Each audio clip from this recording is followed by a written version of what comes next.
Hello and welcome to the Runna Podcast. Today we're going to be doing things a little bit differently and we're going to be diving through the top running mistakes that Anya and I hear from you guys writing to us inside the app, from everything we hear on Instagram and from chatting to runners in the community. We're going to be talking about the top 3 mistakes from 4 buckets, which is training, recovery, mindset and racing. And we'll be giving you actionable advice on how to up your running game. Without further ado, do you want to jump into our first common mistake, Ben? So diving into it, let's focus on mistakes that people make in their training. So one that we see all the time is people dialing up their training too quickly and ultimately leading to overtraining. And I think an example of this would be often when people finally decide it's new year, new me, let's jump into training, or they've got this race, they've just signed up to it and they've been off their running for a few months and now they're going for 101 miles an hour.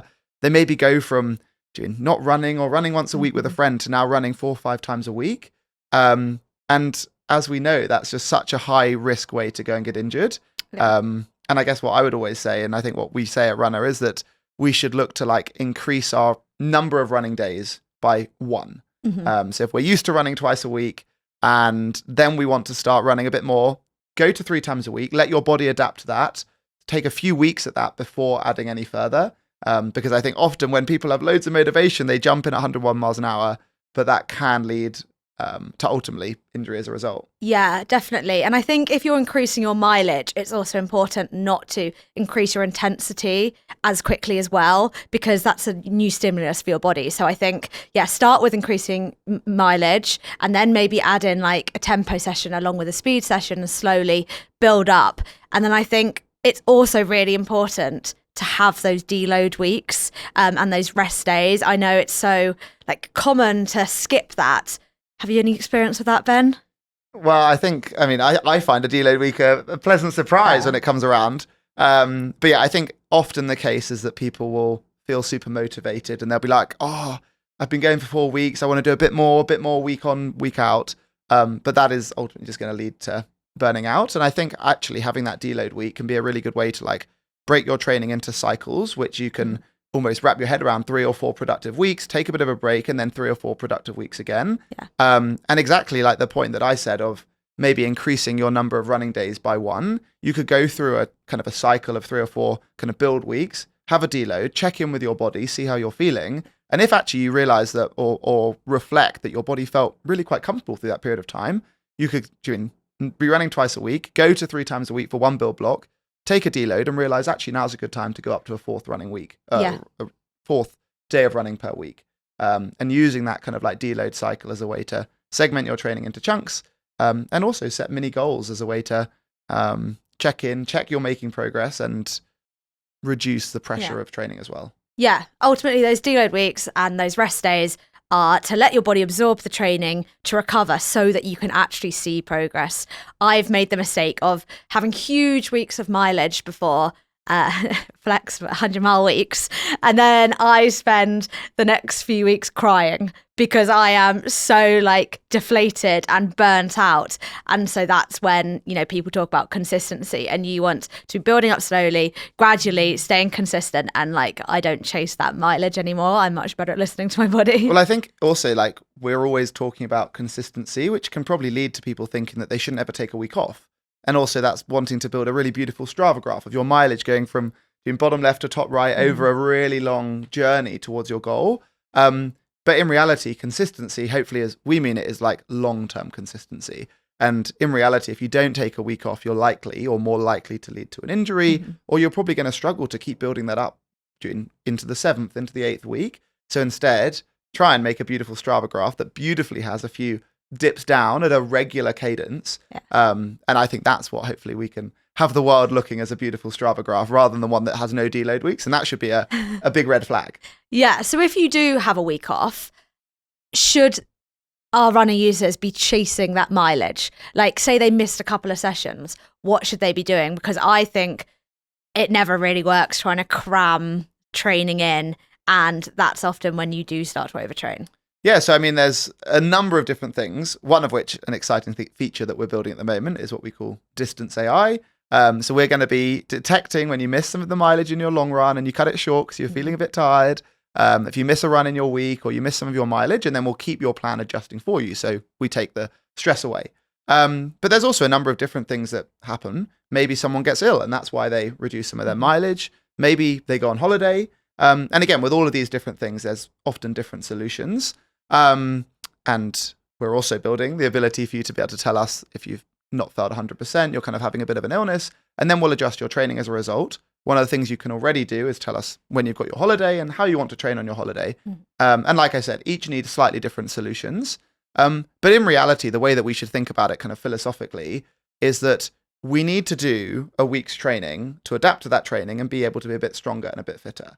So if we miss a week's training, we can't just assume that we can jump ahead to the week after and be as fit as we would have been had we done that training. And so therefore, if we miss a week, we shouldn't just ignore that and jump into the week after. We need to slightly reduce things and make sure that we're on that kind of stable trajectory. And additionally, if for whatever reason work gets in the way or you feel exhausted or life gets in the way and you can't follow training as normal, basically what might happen is you actually do an accidental deload week. So then we should rebuild our kind of like deload structure, because now you might not need a deload week next week because you've just done one by accident. So again, we should be adjusting things as a result. So probably a bit of a case-by-case basis, but in reality, we shouldn't just assume we did the training and carry on thereafter. Otherwise, we're going to be in a position where we're expecting our bodies to do more than we've trained it to do. Yeah, I think that's fantastic advice for increasing your training gradually and not overtraining. Number 2 in common training mistakes, I think, is running as fast as you can all the time. And I love talking about this topic because I always say to people, running doesn't always have to be hard. Do you have any advice on that? Well, I think it's the most obvious way to train. Like if you had no awareness as a coach or as an experienced England runner, it would make sense to say you want to get really good at something, you try your absolute hardest all the time. And that's probably the way that when you want to succeed in work or you want to succeed at the piano, you probably just try your hardest every day and you'll be great. But the problem with running is that if we do that, we damage our body and it takes a period of time to recover, which is why we need to go through these ebbs and flows. And we also need to build doing different structures within our body. We need to build strength, we need to build endurance, all of these different things. And so as a result, we shouldn't run our hardest out the door every day. And also, I think it's very much the case that that's what a lot of beginners will do. They'll assume, oh, I've got 20 minutes, I've got 30 minutes, I want to run around the block, do the route that I know, and get really sweaty, come home and feel like they've achieved something. But the problem is that doesn't lead to progress in the same way that actually doing a bit more varied training does. And it's also not as fun. And I think the most important thing for runners out there is to be able to enjoy their running and for it to become a sustainable part of their life. If it's really uncomfortable because running your hardest is, and that's all you get to do, running won't be that fun and you probably won't find that consistency and then do it for the long term, which again is what we want to achieve. So yes, we don't want to run our hardest all the time. There are lots of common rules and philosophies that exist out there. If you're running a really high mileage and you're running many times a week, typically then people want to be looking to running about 80% of their running easy and only 20% of their running hard. If you run once a week, that rule doesn't quite work because what it would imply is that you do 4 weeks of easy running and then you do one hard run. So the rules like that are always quite generic, but in reality, we should look to do a mix of training. And so that's doing the majority at easy or at an easy intensity. And that's where we can kind of hold a conversation and chat as we're running along.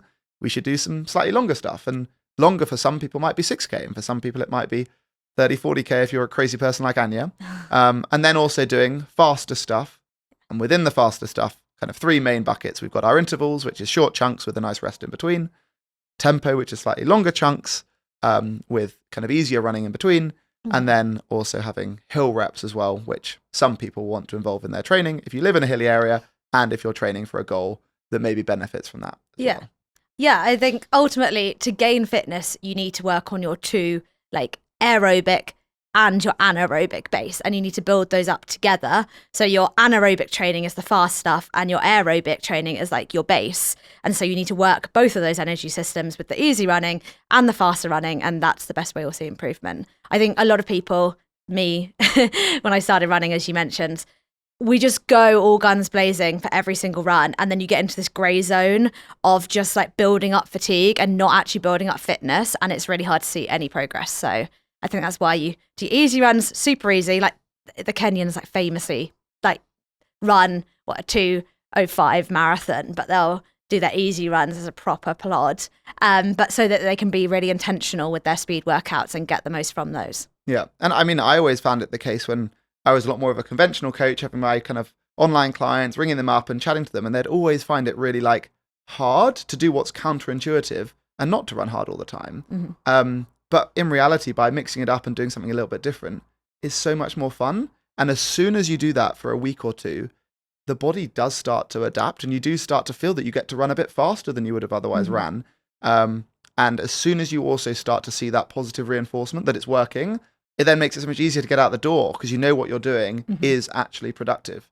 Whereas if you've been a runner for years, you do the same route and don't get any faster, it takes so much more motivation to get out the door and do it. So for everyone who's doing that, like, double kudos to you. Yeah. Yeah. The next mistake, one that I think you and I really don't suffer from because we do love our cycling, do love doing other things, would be not only running. And again, like, maybe if you want to become the best pianist, you should just spend all your time playing the piano, and probably going and playing the trumpet would be unproductive for your piano trajectory. But running is a little bit different to that. Running is a high impact sport. It's basically hopping up and down and just traveling forwards in a circle around the park or whatever you do while you do it. And that's really quite like jarring on our body. And if we're trying to do that 5-6 times a week, it's really full on. So there's a number of things that we can do to try and complement the running, of which we call that cross training. And there's probably like 3 different buckets of cross training that we can do, all of which are going to be productive. And there's also no right or wrong as to the way that we should mix up these different things. And these buckets include doing other sports. Typically, the other sports can all be a little bit less impactful because that's one of running's biggest drawbacks. So, for example, swimming and cycling both don't involve jumping up and down. Cycling, you sit down and pedal the cranks. And swimming, you're in nice fluid liquid, which takes all the impact away from your body. And also you push your upper body a bit more. We've got mobility, which is also going to be great because every time we're running, we're like shortening our muscle fibers. So creating that nice, good posture, lengthening those muscle fibers is going to be great to improve both posture, but also improve our flexibility. And then the final one would be strength training as well. And strength training is going to be great because it helps us be stronger to absorb that impact, but also be stronger to generate power, to run faster, and also run for longer as well.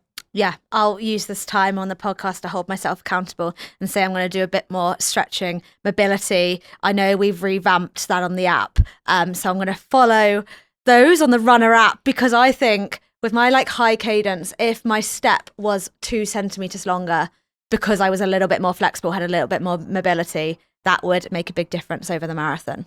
Yeah. I mean, I noticed this with Anya's running that for those who've seen Anya running on Instagram, which I'm sure is most of you, Anya has a slightly different cadence or different posture to some.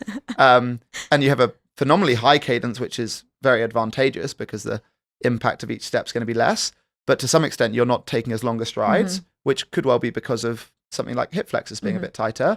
So and hopefully that kind of helps to be a great example for you guys that you may well have a tightness in your hamstrings or your quads, and that might be hampering achieving optimal form, which can obviously lead to you getting faster and stronger, but also risking injury as well. So it's like doubly beneficial. And often it's a combination of both strength and mobility that we want to achieve. Because even if you can do the splits, if you're not strong enough to power your legs through each stride, you might not achieve the range of, not that we should ever run the range of motion that a splits would allow, but hopefully achieving that mobility is doubly powerful to reduce injury, but also help us run with great running dynamics and running economy. Yeah, now I'm not like in a marathon block. This is when I'm focusing on my strength training and I'm working on my pelvic tilt and my hip flexors, but I'm doing a lot more strength training just to build that foundation before the running ramps up. Before like the autumn marathon season. And I think exactly that, like thinking about kind of like we mentioned before, like our deload schedule and how often and when they're occurring,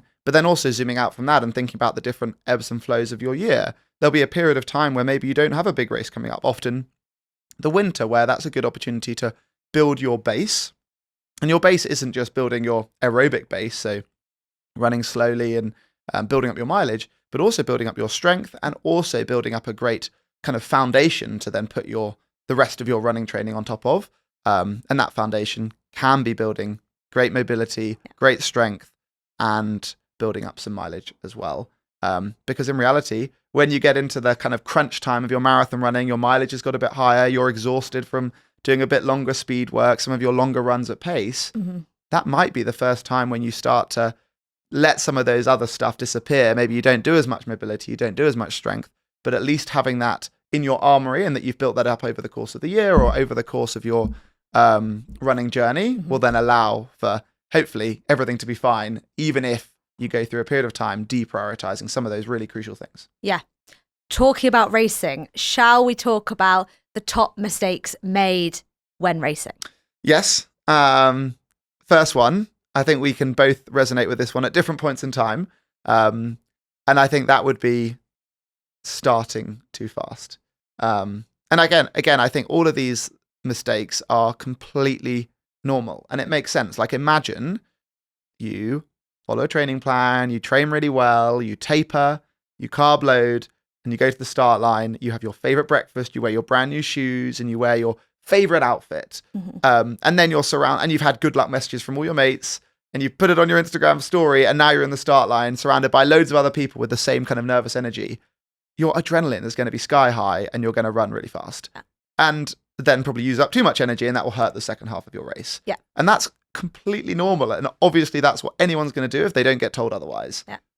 But we're telling you otherwise that that's not the best thing to do. Yeah, I've had all of that experience. I used to try and chase my boyfriend around who was a lot faster than me, but like not to get too sciencey, but if you go above your own ability and you start like running faster than your threshold, that's when like more lactic acid is coming into your muscles than you can get rid of. It's really hard to get that back down. So, and you can only sustain that for like a certain amount of time before you basically blow up and you have to like drop back. So yeah, London Marathon this year was one of the best races I've done in terms of strategy and getting to halfway being like, okay, I know my like heart rate isn't above my threshold. I know like my legs still haven't pushed it that far that they've built up all this lactic. So I knew I could then push it the second half. Yeah. And I think also if the goal is to finish in a good time and a good time for you, then it kind of makes sense. Or maybe let's start fast, let's bank some time. But in reality, if you're running a little bit faster than you can sustain, which is already going to be quite hard, you're not going to gain that much. Like you may well run 5-10 seconds per kilometer quicker by running unsustainably fast at the start. But for anyone who's seen it go wrong and they slow down in the second half in the last few kilometers, you may well go from running, imagine you wanted to run at 5-minute kilometers, which would be a 25-minute 5K and a 50-minute 10K. It may well be the case that you can run a 4-minute 50 pace. So you're saving 10 seconds. You get to the halfway mark in your 10K and you've saved 50 seconds. So you're crossing the halfway mark at 24:10. Yeah. Then in the second half, not only might you go from your 450s back down to 5, if you slow down a lot, you might break down to 6-minute kilometers and you lose a minute for every kilometer. Yeah. So the 50 seconds you gained in that first kilometer, you lose all of it in the 6th kilometer if you slow down by as much as a full minute. Yeah. And in reality, often if you go too fast, you'll slow down by more than a minute. You might end up even having to walk a little bit or pulling over at the side of the road and being sick. And with that in mind, you don't benefit very much by going too fast. And if the overall goal is speed, you're better off running at a sustainable pace for that entirety, or at least doing that for the first chunk, and then only if you're feeling good, speed up. And in reality, it's very rare that people actually achieve a negative split, but we would always recommend you aim for a negative split because what it at least does is it facilitates that we run a flat split. Yeah. So that's that our pace is consistent throughout. Aiming for a negative split might mean you speed up a little bit at the end, which is great, but hopefully it minimizes the chance of a positive split where we slow down at the end, which hopefully with those examples demonstrates why that is so much more catastrophic than the benefit you get by saving some time in those first few Ks. Yeah. I'm laughing because I just know how many times that you and Steph have told me to try it like negative split.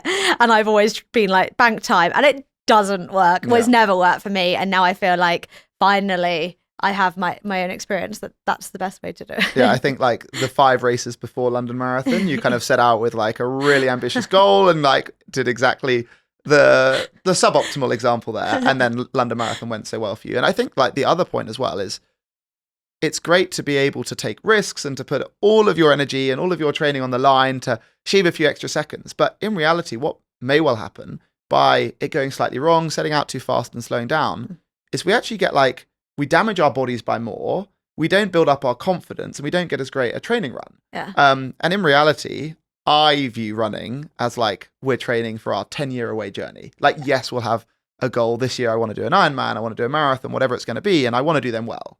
But I'm also training to be a happy person and to get faster on my 10-year trajectory. So throwing it all and risking and shaking your dice and putting it all on the line today, probably doesn't actually optimally achieve the kind of like the longer term consistent journey, which we want to be building our confidence, learning our pacing, all of these things, which are great things to practice with each stepping stone race along that journey.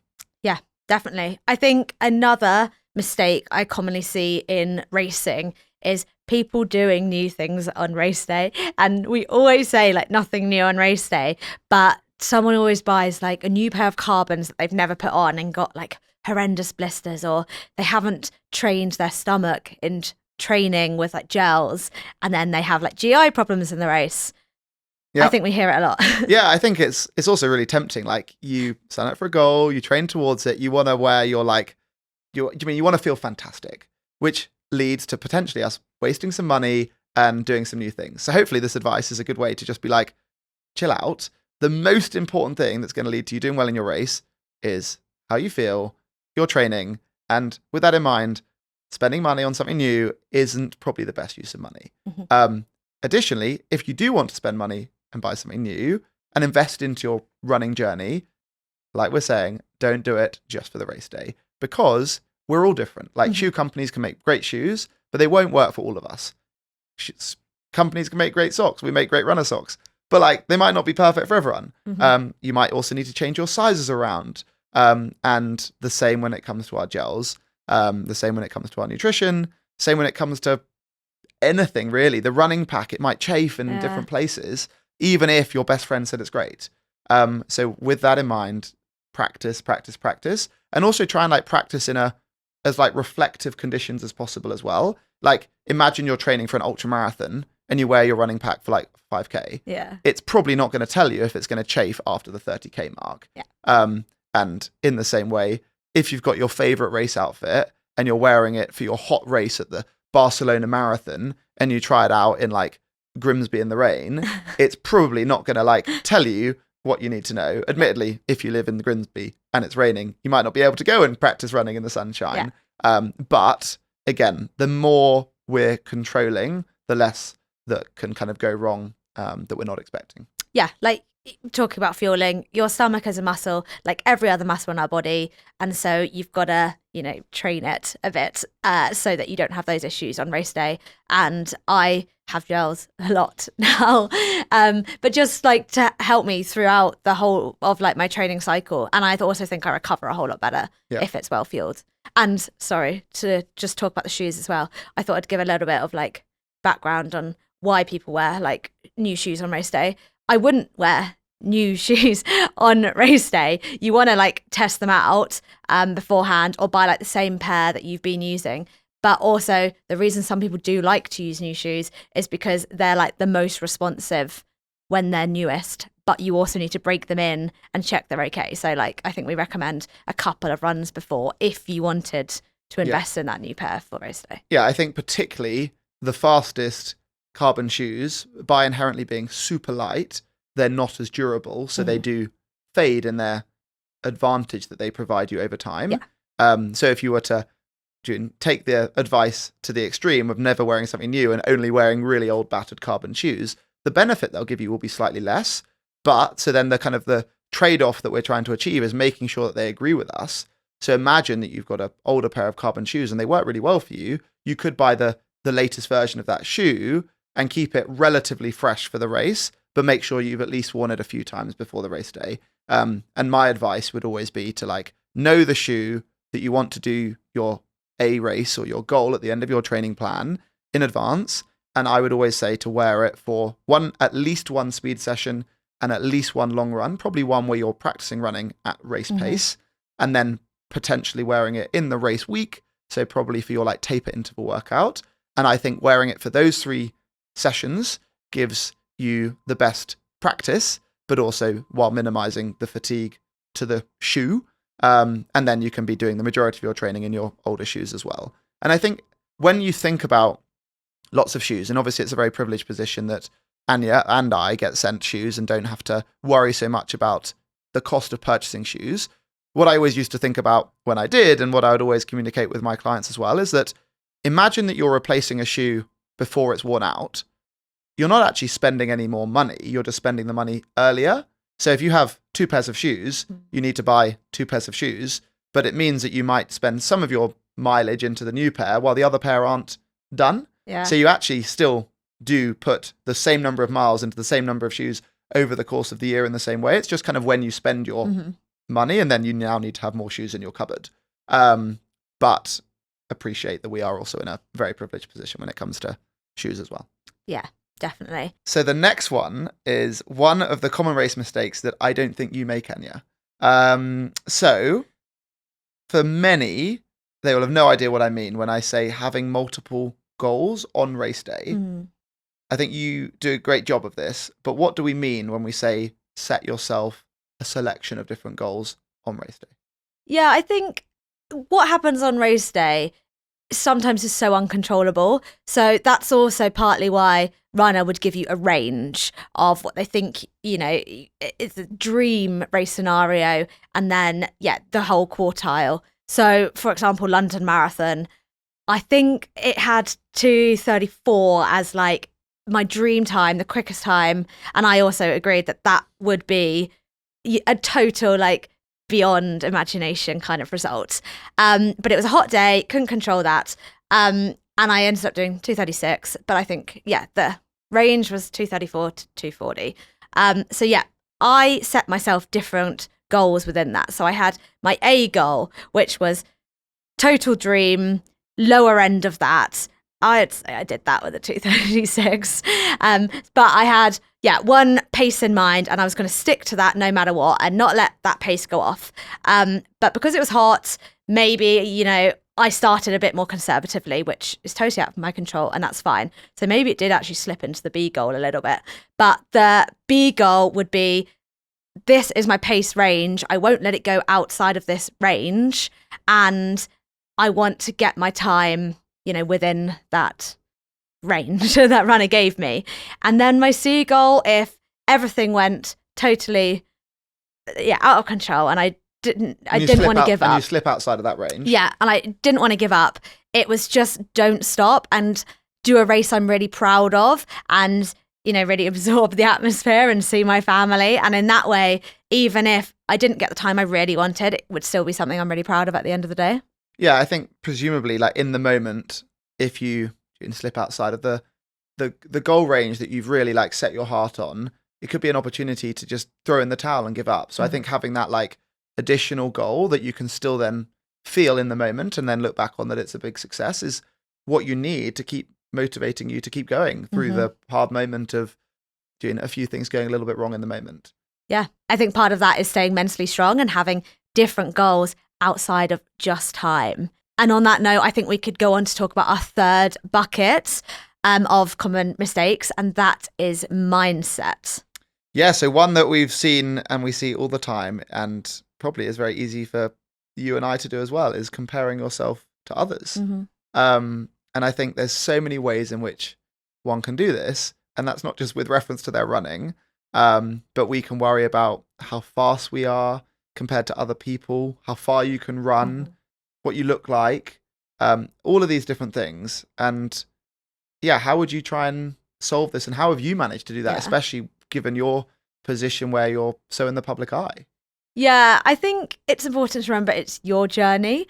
And at the end of the day, it's like you against you on that start line. So it is hard not to compare yourself, especially in the world of Strava and social media, as you mentioned, and it seems like everyone's doing more, but that's obviously only a very small side of running. And everybody also has their off days and needs a rest, and they might not post about that as much. And I also think it's really important to have perspective and see like where you've come from, because at the end of the day, even running, 5Ks, 10Ks, that is more than like the general population. It's not normal to be training for a marathon. Like, you're doing something incredible there. And yeah, so it's easy to get like lost in this bubble of running and see that everybody's doing these crazy challenges. But really, it's just like an echo chamber. And it's really important just to look back and be like, I'm actually really proud of what I'm doing, and stick to your own plan. And I think like anyone listening to Anya and I right now is listening to a completely disproportionate set of people. Anya and I are strange, and we've run loads of marathons, which is really weird and unusual. Anyone who runs one marathon or even one half marathon is strange and unusual and amazing. And in reality, if we think back to like the world before internet and social media, if you were in a little village 100 years ago and you had ran continuously for an hour or for a half marathon, you would be the legend of the village. And the problem is we now get to like hear the news of other villages and other countries in the world of the crazy people, and then they're what we see as normal. So I think it's important to remember that anyone out there who has done any slight running goal is amazing. And the world of social media probably warps our perspective of these things, and that's partly driven by the way algorithms work, and something that's crazy leads to people looking at it, and then it gets shown to more people. But then I think additionally to that, we also should really focus on like you said, our own personal journey. And the way I think about life and the way I think about any of my goals, and not just my running goals, is for me to make progress, whereby I am not the fastest person in this room, and I'm not the fastest person at Runner, and I'm not the fastest person on Instagram, and I can't run the furthest. But what I do care about is understanding where I am now and trying to get a little bit better. And by trying, I have a clear and actionable goal, and that goal is also exactly the right level of difficulty, which is that it's quite hard. It's quite hard to keep getting better, but it's also not impossible. And I think that's the exact like difficulty that we need for goals. And I think that keeps me accountable, keeps me getting out the door. And I know that one of the ways for me to keep doing that is I need goals along the way. So I'll sign up to a race and I'll go through different ebbs and flows. And that keeps me accountable. And I think with that in mind, then you can pause, you can look back on where you've come from, whether that's over a 3-month or over a 9-month or over a year or 5-year journey. And then you can hopefully see progress. And if you can't, you probably need to like change what you're doing a little bit. And that is really hard. But when you get it right, it makes you feel fantastic. And I would say the additional thing to that as well is that it also won't go perfectly. People get injured. And injuries, I think, can be a really hard point for anyone's mindset. And I think any Olympian, any person training optimally and running will get injured over a 5-year journey. And that's the nature of running. And so therefore, when you think about that 5-year journey, you're not flawlessly just going to improve continuously. And it can be really hard to recognize that where you are now isn't as good as where you were before an injury. But again, it's worth then like pausing the clock, recognizing where we are now, and then striving for progress from there. And if you can't run consecutively, maybe the goal is to run without pain. And that feels like a really hard and humbling goal, where once upon a time it might have been to run a marathon at a particular time. But like that's where we are now. We need to make peace with that. We need to set that goal. We need to strive towards it. Let that kind of create that positive momentum, create those positive endorphins, and you get to a place over time where you're again beating your historical goals. And so being prepared for that, and also always kind of having an evolving time frame with our goals as well. Yeah, that was another point that I had on mindset. It was like setting unrealistic goals, and say you've had an injury, you can't unfortunately go and strive for like a PB when you're at your peak fitness. Like you have to be realistic and maybe give yourself goals that aren't even time orientated, almost like we mentioned on those A, B, C goals. You could have a goal that is nothing to do with time, and it could be just stick with the pack in front of you. It could be race without walking. It could be enjoy the whole thing, not give up, only speak positively to yourself. And in that way, like, you can still be, really proud of yourself at the end of that. Yeah. And I mean, again, kind of on the same note, my personal running journey, I did my best marathon time in 2020. The lockdown facilitated me to train really hard, and I wasn't running a crazy startup like Runna. And then that intensity led to my priorities changing, which led to me sleeping less, training less, eating less well, and coupled with that, got a few injuries. And so my training went backwards quite a lot. And so for this year's Paris Marathon, my goal was really just to kind of do the best I could. And as a result, in Paris Marathon, I did the best marathon I'd done since Runna. And I kind of have now rebroken down my kind of like personal achievements or my personal running into kind of the like post-Runna time frame. And my life is very different now. Yeah. And so I'm on an upward trajectory since I kind of had to reset and change my prioritization. And hopefully in the next marathon I do, I'll be a little faster than I was in Paris. But I also don't expect to beat my times from before Runna just yet. Hopefully over time, with maybe another year or two's training, I'll probably be able to get back to there and then get past it. But kind of making peace with that and recognizing the phase of your life that you're in, whether that's because of injury, whether that's because of changing life goals, work or family, or not being as bothered by speed or by distance, all of which are okay, which I think is all key to then finding the fulfillment, and that will lead back into finding that consistency and the positive feelings from our running. Yeah. The one around kind of managing or setting good expectations is crucial. And it kind of goes back to what I said as well about having a goal that's quite hard but not impossible.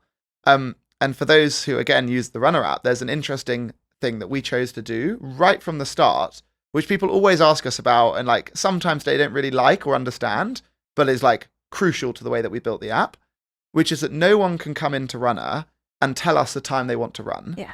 Because I don't think that makes sense. Instead, people come into Runner and they tell us about them. So Anya could come in, tell us that she's just run London Marathon in 2:36, and we'll be like, great to know you. With that in mind, this is going to be your training. And then Anya can also help adjust her training in the training preferences and tell us the level of intensity she wants to train, number of running days. But what she can't say is, I am arrogant as hell and I want a 2:20 marathon. Because what would happen is that after the number of weeks that she's training for, Anya wouldn't run a 2:20 marathon and then would be sad. And the other thing Anya can't do is come into Runner with a 2:36 and say, I want a 2:35 marathon. Because we'd be like, well, actually, Anya, if you're going to train for 20 weeks, you're probably going to improve by a little bit more than that. Unless you're choosing to kind of like ratchet down the level of training that you're doing, the number of running days. So instead, we don't let people just set the time goal based on their ignorance. Yeah. And instead, we want to get to know you.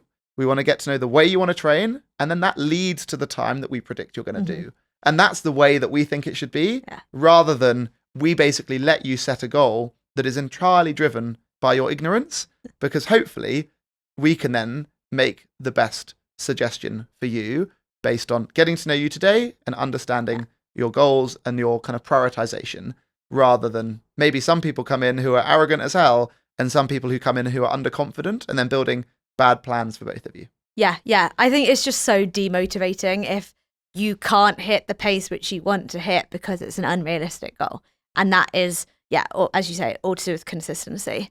Yeah. And then I guess on goal setting itself, we should be mindful of not always wanting to achieve everything at once, because kind of like I just said as well, there are so many components of our life.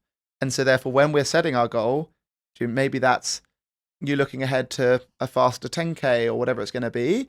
But at the same time, being mindful of what else is going on in your life. Will that facilitate you to be getting way faster? Are you got a big work project? Have you got family stuff coming up? And actually, sometimes we should probably have the goal of maintain our running. Or I just want to run, I'm normally running 5. I just want to run 3 times a week through this period of my life, keep consistent with it so that I don't go backwards and I can dial it up again when that next chunk of time facilitates that. Well, that's such like a long-term outlook, which is the third and final point on mindset that we have.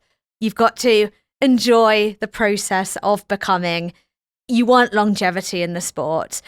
Unfortunately, there are no quick fixes in running or magic like to get you this PB. You've got to enjoy the process. It's the journey to get there. Yeah, absolutely. And it feels like a lot of these points do interlink together. And the key to be great at anything is long-term consistency. So if you can find a way to make running enjoyable, you'll be able to do it for ages and you'll get great at it. And that's why Anya's better than most of the women running in London, and most of the men as well, is because you love it. You smile when you do it, and that helps you to get out the door and run 5, 6, 7 days a week sometimes. And if you weren't enjoying it, after a period of time, you'd just pack it in. Yeah. And therefore, there is no right way to enjoy running or to enjoy anything. You need to keep adjusting it, keep playing around with it, working out what works for you. And if you can make that happen, if you can find a way that it is fun, you'll be able to do it for ages, and then you'll just keep getting better. Yeah, I think even recently, I didn't want to let my ego take control. And I was like, why am I not being consistent? And I had to like take a step back and look at my training and be like, I'm trying to do too much. And I just was making no progress, and I was burning myself out trying to like chase crazy things and times. So I literally, and it'd be the same whether I was running a much slower time or a much faster time. But like I pulled it back, did one less day of training, gave myself a bit more recovery, and then I could slowly, gradually build that up. And now I'm doing more than I was in a much more sustainable way. Yeah. And it's quite interesting in a way, because like the lessons, and it's what I think is so nice about running, is that lessons are completely transferable. Like you go to park run, the people who are winning a park run are enduring the same amount of discomfort as the people who are finishing it in 30 or in 45 or in an hour. They are pushing themselves their hardest for 5K. Yeah. And in the same way, we all have the same demons to battle with. And sometimes we're doing a bit more than actually we can facilitate. And we need to dial it back, get used to that, and get weeks of consistency in. And we'll actually adapt to that and be able to do a bit more, which is what you found as well. Yeah. I'm feeling motivated just talking about mindset. I know I haven't ran today, and now I wish I had. So I'm gonna have to get out the door and go for a run afterwards. The next bucket of mistakes that we thought we would share would be recovery mistakes. What's the kind of biggest mistake on recovery that you see people making? I think it would be assuming that you can always be at your peak performance. Like no matter if you've got fatigue in your body, if you've had a stressful time at work, if the weather is like totally out of control, like not every session can be your best session ever. And yeah, you've just got to like know to listen to your body a bit, especially when it becomes a like crunch time and like really hard training. Yeah. And I think this is a really hard thing to get right, because no one else can jump into your body, quickly feel all your nerves, and then jump back out and just tell you what to do. And so it's a skill that we have to like master over time. And it also is a hard thing to get right, because imagine you're feeling really motivated and you really want to train hard, but you're aching. Yeah. Like, are you lazy by not doing your hard workout, or are you being sensible and you're doing the right thing for the long term? And it's a really fine balance to get right. And it takes trial and error. Often it will take you being a bit too motivated to be prepared to take it a bit easier and move your harder workout later in the week. Yeah. But through trial and error, through hopefully talking to people, hopefully listening to different pieces of advice, will help you start to unpack what you should be listening out for. Yeah. And I think specifically, we want to be able to learn the difference between an injury and a niggle and fatigue. Fatigue, we can often run through. We might want to adjust the way that we're training. If we're really fatigued, we might not want to go out the door and do our hardest interval workout of the week, but we may well be able to do some recovery miles and do an easy jog. But what we don't want to do either any easy running or intervals through is maybe a sharper pain where we actually need to give a ligament or a joint or a tendon a bit of actual time off running. And again, that could be a good opportunity to do your cross training or some mobility as well. But it is a really hard thing to find. And I often feel that I'm nervous that I'm being lazy or I'm not prioritizing my running, when actually what I'm trying to do is also avoid a little ache or a pain becoming something more severe. Yeah, definitely. I think if you've got a pain, it's definitely worth taking time off. And like in case that becomes a bigger issue and then you miss like weeks of training. Like if you miss a couple of days, you won't lose any fitness and your body has muscle memory. It will be able to like jump back into your speeds before you know it. But yeah, talking about like being really motivated, but also really tired. I think it's just knowing in your head that you gain so much fitness from those hard sessions. And if you want to get the most out of that hard session, it's probably worth resting a little bit so that you can be really intentional and really like buckle down on that speed session in a few days' time and really capitalize on that. Yeah, and I think it's also all about quality over quantity. And for you to do quality work, you need to go into it feeling good. Yeah. And obviously, different people can feel good with different amounts of volume. Yeah. Anya can probably feel good having ran 6 times in a week. Whereas if you're getting into your running and you ran 6 times a week, there's no way you'd feel good to be able to deliver quality to that key workout. Yeah. But again, it's worth learning our body, learning what we are consistently used to, and then being able to like adjust slightly thereafter based on all of the additional uncontrollables.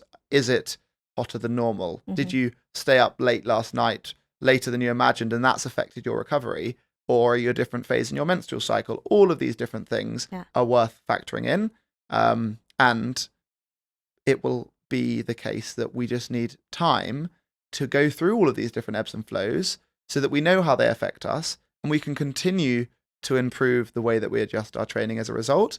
And I don't think there'll be any elite runner, any professionals who like 100% know exactly what works for them and there's no more learning they can do.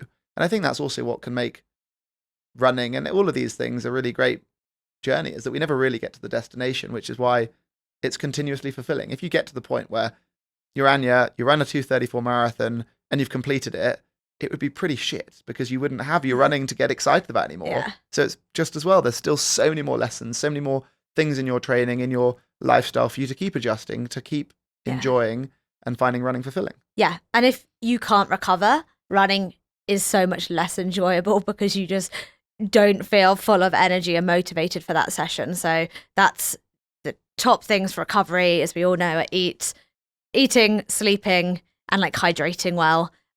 Even like stretching is really good as well to like push out any like tightness in your muscles. But I always make sure I try to have like 8 hours of sleep. I try to get protein in straight after a session. I find fueling on my session really helps me recover quicker, even if I don't like necessarily need that gel on that run.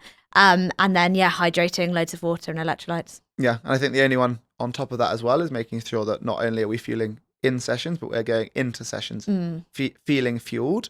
And I think the kind of fueling one and connecting it to recovery is often like confusing for a lot of people because you assume that the fuel is useful in the moment to get you from A to B, and then that's the use of it, probably because of the way that you put your petrol in your car.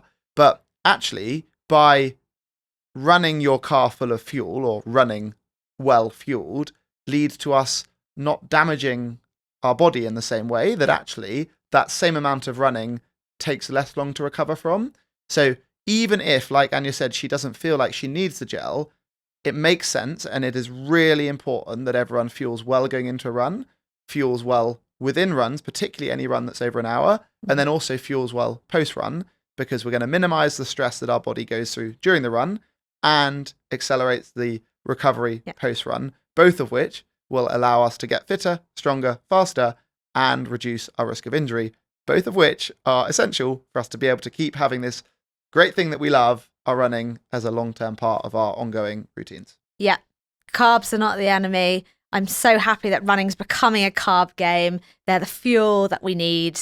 And it's being shown by all the professionals that the better fueled you are, the people that can take on the most carbs are actually becoming the more successful runners. Yeah. And I think kind of connected to that, like if you're feeling exhausted, there's probably something going wrong. I see Anya far more than I would like to, and she's full of energy. And I think it demonstrates that despite doing an enormous amount of running, when you're feeling right, when you're getting your recovery right, you should feel great.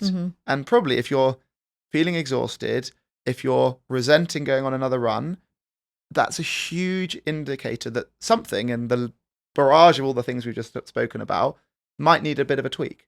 And we'll never get to the place that we 100% understand it, we 100% know our body. And again, that's a great thing. And so just keep refining it, keep striving for progress, and imagine what you'll achieve in 5 years where you keep tweaking and keep finding small improvements. Yeah. On that note, shall we go on to the sillier questions of this episode? Hey guys, this episode is brought to you by the Runna app, the #1 rated running coaching service worldwide. If you want to try the app today, use code podcast25 for 2 weeks totally for free. And please do remember to rate, follow, and subscribe to us on your listening platform to help us climb the rankings and so that we can keep bringing you the most interesting and amazing guests. Okay, Ben, I've got some this or that's for you. First one, never eat pizza again or have to eat it at every kilometre during your next Ironman. So 1 Ironman of misery and then pizza for a lifetime. Or never again. Wow. I think I'd take 1 day of pretty much anything to unlock, like, I think we get 40,000 days in our lifetime, and I'm like through like just over 10,000. So 30,000 days where I'm allowed to have pizza versus like 1 shitty day. I'll do anything. Just to be clear, is it a slice of pizza for every kilometre of the whole Ironman or for the marathon? Because an Ironman, you have to do 180 kilometers of cycling. And I don't think I could eat 180 slices of pizza and then another 42 slices of pizza and also treading water while I'm swimming and eating 3.8 slices of pizza. I actually might die and then I don't even get the other 30,000 days. So can you just like clarify the rules, please? Okay, we'll just do it for the marathon. So 42 slices of pizza. Okay, Jazz, our producer, has clarified that it's not a slice per kilometre, but a bite for all 226 kilometers of an Ironman. I think that would be absolutely fine. I think it would make the Ironman harder, but I'd probably reduce the number of carbs I'm having from my gels, and then like it's like potato, pizza, gel. So yeah, I think I'm doing that. I think I would do whatever I could to get through that day, complete this challenge, and unlock pizza for the rest of my life. I've seen them bring out pizza at the end of Ironman. They do. So I think it's after the 12th hour. So if you don't complete an Ironman within 12 hours, I think they call it like the pizza party or whatever. And then from then on, they have pizza at the aid stations. And then with an Ironman, you need to finish it within 16 and a half hours to technically complete the Ironman. So then anyone who's taking the Ironman a little slower and finishing within that 12 to 16 and a half hour window can have pizza at the aid stations, but they don't have to have 180 slices, which probably is like a silver lining. What are you doing, Anya? Are you having 1 day of pizza madness, or well, no, you can't have pizza. I can have gluten-free pizza. So are you having a gluten-free pizza madness Ironman experience, or a lifeless, pizzaless life? I'm having pizza. I love pizza. Okay. I also think it's quite good for you. Yeah, I mean, the most pizza slices I've had in 1 day was actually a bet, and I had to eat 20 slices of pizza. They were like big slices of pizza, and I did it, and I had 23, and then I had ice cream just to like win the bet in style.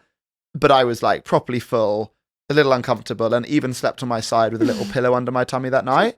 That 180 pizza slices, I don't think anyone alive can do that. Was that Gordon Ramsay's pizza place? Yeah. Who's just done an Ironman. So Gordon, if you're listening. Maybe Gordon and I could do a little race. A slice every K, who stops first? Yeah. Great. And on that note, I'm going to ask you a different one. We've gone on that one for a while. Ben, would you rather never wear flip-flops or never wear shorts again? Can I wear sandals? Or is it like flip-flop sandals? You just can't ever have your toes out again in shoes. Okay. That's horrible. So it's like, can't have my toes out, can't have my knees out. Yeah. Could I wear like a skirt? Yeah. So is it short and skirts and anything? So is it knees out or toes out, or is it shorts versus flip-flops and sandals? I think you'd have to like run in leggings. You can't run in a skirt. So basically knees or toes. Yeah. I think if it was like pizza toes or knees, I would, despite loving pizza, I'd have to get rid of the pizza because like I'd happily never have my toes out again. I like because I think having to like go swimming in a pool in jeans and like always wearing trousers would be completely ridiculous. And like you'd have to cycle in the middle of summer in full on leggings. It would be horrible. But then like you'd always just have your feet in socks and shoes and it'd be so uncomfortable. You can wear no shoes and socks. You just can't wear sandals. Oh, I could go barefoot. Yeah. Oh, okay, easy. Shorts, bare feet. Okay. Easy. Okay. But if I couldn't get my toes out, Jenny, I think would be here all day. But I think I would have to keep the shorts and wear and cover up my feet. Mm-hmm. But both are awful options. And I would actually, pizza would come third in that list. And that just speaks for how uncomfortable I feel with that question. And on that note, do I get to ask you questions now? Yeah, Okay. if you have any. If I have any. I have some questions, Anya. Okay. This is a good one. Anya, would you rather run your next marathon with no socks or no fake tan? It is actually really hard. Because straight away I genuinely thought, I'm going no socks. I can run. I can run in with no fake tan, but on race day, You can run with no fake tan. Yeah, Wow, I talk us can. through it. Any advice? How do you do it? That's amazing. But on race day, I really like to feel great, and part of fake tan is part of that. And Do I think, socks not make you feel great? but I think about people doing Ironman, and some of them don't put socks on off the bike. Yeah. And I've done half Ironman without wearing socks. You could have the shoes. Did you wear fake tan in your half Ironman without socks? Yeah, Interesting. yeah. I dyed my eyebrows. So I didn't have to put eyebrows. Could you not just makeup on. could you not just get tanned Yeah. and then wear socks? Yeah, I could do that. I feel like that's what I do. You know, I hadn't thought about I that just- one. I mean, I do Yeah. my marathons without fake tan, and it so far goes okay. I'll try. I'll try one. Yeah, I think I'd tan more if I didn't have fake tan on. So. Okay. Sorry, I haven't So really what's the answered answer? it. I'm gonna wear socks and have a real tan. Okay. Mhm. And what about the February marathon of February World Land? Maybe Seville? Seville, yes. The Seville marathon in February. You're not that tanned. No fake tan or socks for Seville. I think, yeah, at some point I'm gonna have to grow out a fake tan, and I'm gonna have to just like own my natural English skin. So yeah, maybe if I'm going for a PB, it would have to be socks. Okay. Yeah. Because you would be lighter sockless. There are those Well, actually, no, but trainers that you- are like socks. Yeah. Also, sock shoes. do you think you'd be lighter fake tanless? Like, is there some residual? I mean, there must be weight of it because it's Well, not. it's like the Tour de France people taking the paint off their bikes to like Yeah. reduce weight. Well, yeah, you're slowing yourself down Mm. with this kind of full body paint. Okay, socks, and no fake tan. Great. I agree with you. Okay, good. Anya, Yeah. would you rather race a marathon every day for a month on a track, or never be allowed to do a marathon again? So you have a month where every day you wake up and you run 102 laps on the track, hard, Mm. for a month. And then at the end of the month, you get like your driving license to be allowed to do other marathons when you choose. Or if you do not do that for the month and you have one day off, you never get your marathon license and you're not allowed to run a marathon distance again. If it was like run a marathon every day for a month outside a track, that would be like straight up easiest answer. Yeah, I'll do that for a month.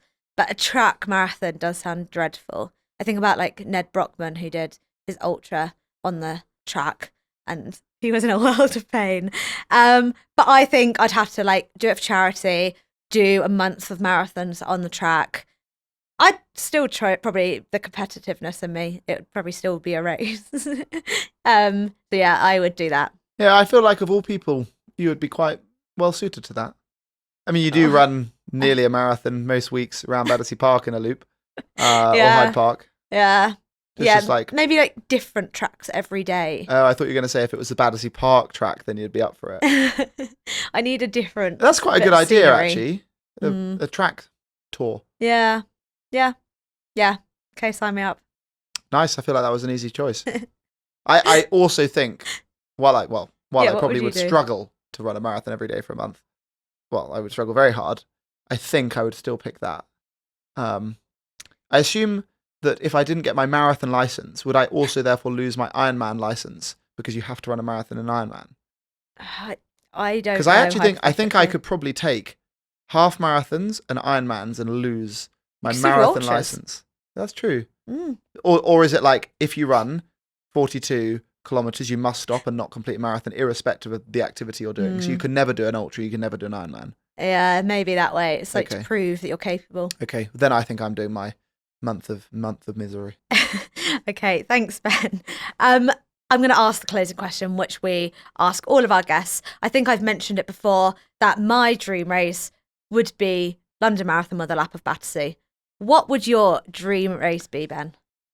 Well, I actually have thought about this every time we ask someone, and I think my answer has evolved a little bit. And I also slightly nervous that by saying it, maybe I should just make it happen. I don't know how easy that would be, but I live right by Richmond Park. It's an 11k loop. I love Richmond Park. I grew up by it. I live by it. I cycle through it every day to get to work. And part of a race being 11 kilometers long would make the race uncomparable to any other distance. And it would be very mentally refreshing. No one's going to care about the time you do. And it would all be about you, the pace you ran relative to what you're aiming for, and how you improve your time year on year. There's a few hills in it, so you get a bit of up and a bit of down, and it suits a bit of everyone. And it's a really beautiful place, and we could probably have some pizza and some ice cream at the finish line. So I think it would be a closed road race of Richmond Park, and it would be for everyone. We'd have speedy people, and we'd have prize money, we'd have professionals, and we'd have normal people and true beginners, first timers, walkers, learn from parkrun, have a tail walker, have that group mentality. I think that sounds great. But it sounds so great that I kind of think about it a lot. I think we could do that. Yeah, I think the Royal Parks, and they're a bit challenging, and there's a lot of politics that go along with these things. And also in reality, you and I and Runna Land is a bit busy making a great app rather than making silly races. But watch this space and we'll see what we can do. We can dream. Do you have anyone that would give you the award at the end? Oh, I didn't think about these bits. Who gives me my award? I think there's loads of people. I think in reality, setting up this race would be like runner takes on Richmond Park. I think I'd need all the runner coaches and Dom to like be handing out the medals to everyone. And like I would like to be handing out the medals to everyone as well, but then that means that none of the coaches can race. So we'd need some kind of like time traveling system where like I can run it, you can give me my award, and then like you can also run it. Or like we all run it, Dom gives us our award, and then we're there to like cheer everyone on, or we're in different waves or something like that. But I think it'd be quite nice. All the runner coaches on the finish line giving us our awards. I love it. A proper team effort. On that note, thank you for chatting to me today, Ben. Yeah, Anya, thanks so much for coming on the Runna Podcast. It's an absolute privilege to get to talk to you. No, that was amazing. And I hope that was some good advice for our runners. Yes, absolutely. Let us know what you thought. And please keep sending your questions in, whether that's the support section of the app, send us a DM on Instagram, whatever it is. And we and the rest of the Runner team are there to help you with your running questions. And happy running.